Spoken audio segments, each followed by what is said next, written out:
Hello, everyone. Welcome to another episode of the FPL podcast with me, Brian, aka FPL Analysis. Recording this on Wednesday, 10 February 2021 for a double Game Week 24 preview and also a Game Week 23 review. Um, First of all, I would like to say Happy New Year, everyone. I know it has been 2 months, but this is my first video, I guess, in 2021. I think the last time I uploaded the video, it was back ahead of Game Week 9 where I hit the press the wildcard button. And afterwards, I didn't have the proper time to properly record and upload it to the YouTube. Therefore, I don't have any new episode of FPL podcast back until right now. Okay, so due to the work commitment that I had in the December and also the January, finally I have got some time right now to properly record and upload the video. Therefore, here I am. Happy New Year. Hopefully, you have a great year ahead. Hopefully, everything will go back to the normal state. And wish you all in a good health and success. Right. So, without further ado, let's go to um, discuss about Game Week 24 and how Game Week 23 went for me. But before that, if you enjoy this content, leave a like, hit that subscribe button. Thank you for all your support. Now let's get straight to it. All right, so first of all, I would like to discuss about how Game Week 23 went for me. It was a pretty bad game week, I can say. A normal average because I scored below average. I think the average was about 58 points. I scored 55 points only thanks to Thomas Suchek's 0 point and also a blank from his teammate Michael Antonio. I captain Antonio because I looked at probably this is the time to get some differential because there's no standout pick. Apparently, leave it to the premiums and don't think too much. You see the likes of Bruno delivers, the likes of Salah at least delivers, and then Gundogan again with the 13 points. But I just go with something different, and finally, yeah, it doesn't pay off. But it happens in FPL, yeah. So we move on. So anyway, I would like to go through my players and how their points what points do they get for me. First, I will have McCarthy in my goalkeeper position, 1 pointer, thank you.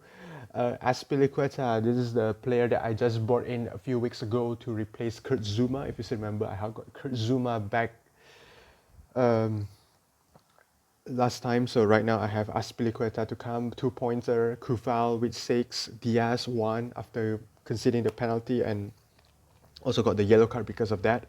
Suchek, 0 point as well I've mentioned just now. Bruno, 7 points. Salah, 7 points. Gundogan, a legend. Ever since I bought him, he has only blanked once, if I'm not mistaken, and he got me at 13 points. As a Gundogan owner, I think you also feel that our heart beats fast when he missed that penalty, but he come up with 2 goals and he ended up with the 13 points and 3 bonus points as well, by the way. Grealish with 2 points, Antonio blanks with only 4 as a captain, and DCL, Calvert Lewin, I know I have no other choice but to play him, so he got me 12 points in a tough match against Manchester United. I'm so happy with that. All right. My bench players, John Stones, 2 pointers, and then John Stones, Man City, also 2 pointers, and Kyle Walker-Peters, 0, Brewster, 1 pointer. So I don't have any bench headache. I don't have any bench, I can say, sorrow. Okay, I know that many of the FPL managers probably leave a lot of points on their bench this particular game week. Those who bench Martinez, probably the Aston Villa goalkeeper. Those who bench DCL because of that. Those who maybe bench Phil Foden.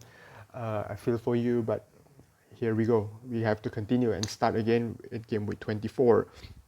All right, so talk about Game Week 24 is a double Game Week 24 for 4 teams, if I'm not mistaken. So Man City, Everton, Fulham, Burnley. All right, these 4 teams will have a double game week, meaning they will play twice. And I think all the transfers that we will be doing ahead of Game Week 24 will be aiming for the double game week players. And currently, Out of those 4 teams players, I have got 4 double game week players. 3 Man City, which I think that everyone will have it right now. Either you are 2 defense, 1 attack, or 1 defense, 2 attack, or maybe you are triple defense basically. I think you will have a lot of 3 City players basically at any condition. So I also have for myself, I got John Stones, Ruben Diaz, and also Gundogan. I think I will stick with that, not doing anything. And I got 1 more player that's double game week, that is Calvert-Lewin. So I totally right now have 4 players. I'm trying to add 1 more players probably, or maybe even 2, depending on the situation. I currently only have 1 free transfer, so if I want to bring 2 more players for the double game week, it could be for a -4. I'm strongly considering that maybe I will just end up just buying 1 more players for the double game week and just don't take a hit, and then we just go to the next week, game week 25. Anyway, game week 25 is also another double game week. 26 is also another bigger double game week. But game week 26, as we have known, is that will be confirmed later on because it depends on the results of the FA Cup. So as the moment of the recording, the FA Cup is still undergoing. We still have a few more fixtures to come. Burnley, Bournemouth is done at the moment when I was recording right now. Manchester United against West Ham. Manchester United won, so probably United will have a double game week. Meanwhile, Burnley depends on Leicester, I think, if I'm mistaken. Let's see how it goes. So all to discuss for in game week 26. Right now, so let's focus on game week 24 first. So currently I have, again, that's the one that I have said. I got 3 City players, Stones, Diaz, and Gundogan, and I got DCL for my 4th double game week. Now I'm looking at, if we look at the 4 double game week, 4 teams that have double game week, all right? So I think the stand up, the team I can say with the best combination of fixtures actually goes with Burnley. Burnley plays Crystal Palace away and Fulham at home, if I'm mistaken. So those are the 2 tasty fixtures, especially for their defenders or their goalkeepers. So Nick Pope, I think, would be a famous target, and I myself would plan to bring him in. So Pope is, I can say, a guaranteed transfer that I will make, but I still would not want to wait for until all the FA Cups matches done. Probably I will do my transfer on Friday or Saturday morning before I decide to lock in my transfer. So I'm going to wait first. But Pope is definitely going to come in, for whom I think Johnstone of West Brom, my second goalkeeper, will be the one that make way. So Johnstone to Pope, I think that will be my transfer for this double game week 24. That will leave me with 5 double game weekers, with 3 City, 1 Calvert-Lewin, and 1 Nick Pope. Now, what I'm thinking right now is that, is it possible for me to have to bring 1 more player for a -4 and bring 1 more Burnley defender, so I have a double Burnley defense? But the problem right now is that if I look at my starting lineup right now, I'll play Azpilicueta, I'll play Stones, and I'll play Diaz. Okay, and the other 2 more remaining defenders is actually Kufal and also Kyle Walker-Peters. Kyle Walker-Peters is already fit right now. Now, meanwhile, Kufal has a nice return against Sheffield United. Do I want to sacrifice Kufal out for a Burnley defender for a -4? I don't think the upside is there. Okay, therefore I'm still considering that. I'm not sure yet, but I think Nick Pope is the one that is sure for me to come. And another one that I would like to wait is actually the condition of Michail Antonio. Antonio got a fatigue, according to David Moyes. He didn't feature in a match against United. Will he be fit for the match against Sheffield United? If he is not fit, then probably I will take a -4 to take out Michail Antonio for either Patrick Bamford or Harry Kane, because Harry Kane is back right now. But Harry Kane got got Man City, against the match. It's a tough match, and I think that for Kane, it can wait for another week, because start from game week 25 onwards, I think Spurs will have a nice run of fixtures, and that's where I really want Harry Kane. So it is possibly a -4 to bring in Patrick Bamford. Bamford has just scored his 100 goal with Leeds. And he got Arsenal next. Arsenal, I think, is still without Bernd Leno, is still without David Luiz, if I'm not mistaken. So I think it's a very big chance for Patrick Bamford to do something, to do some damage against Arsenal. And another reason probably why I want to go for Patrick Bamford is due to the ownership.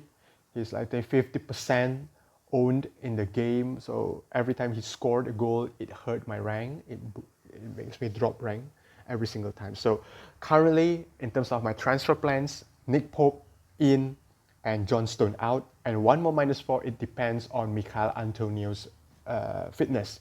If Antonio is fit, then I will just make one transfer and then I go to Gameweek 25. If Antonio is not fit, then possibly Antonio out for Bamford for -4.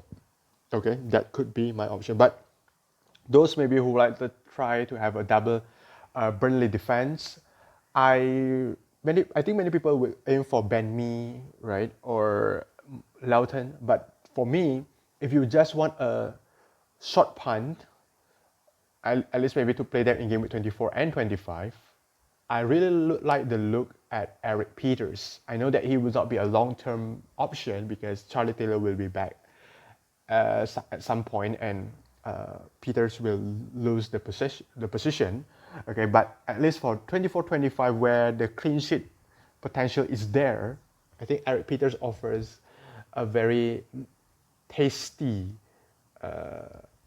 it's a very tasty offer. I myself, if I have 2 free transfers with me right now, I think I will do Pope and Peters come in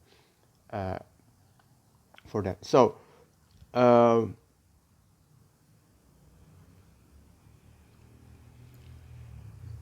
okay, yeah. So that's the thing.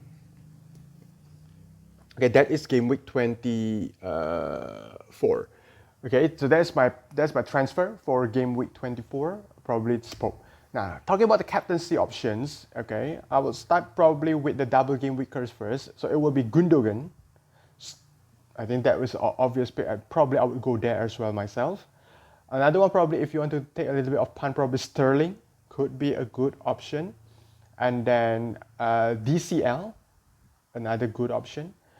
And if you're brave enough, captain a goalkeeper, I think Nick Pope offers a very nice option if you really want a very, very differential pick. So it will be Pope.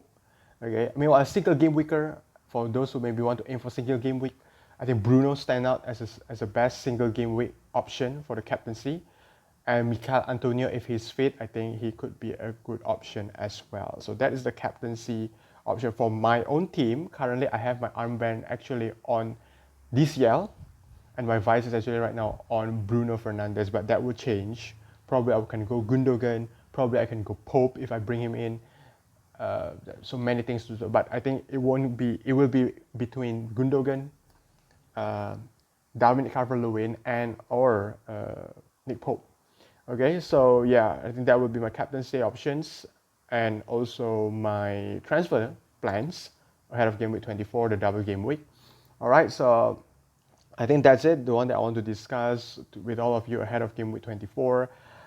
Thank you to take your time for listening to my podcast. I hope you enjoy it. Sorry that I cannot really upload it regularly. Hopefully I can find time to record it ahead of Game Week 25 later on. But if not, you can simply follow my Instagram at FPL Analysis. I will still be updating my plans, my transfer plans, and also my latest squad, even though I didn't have the time to let's say, upload it to the YouTube. Make sure you can check my Instagram at FPL Analysis for the latest update. Okay, till there, hopefully wish you good luck and talk to you soon. Cheers.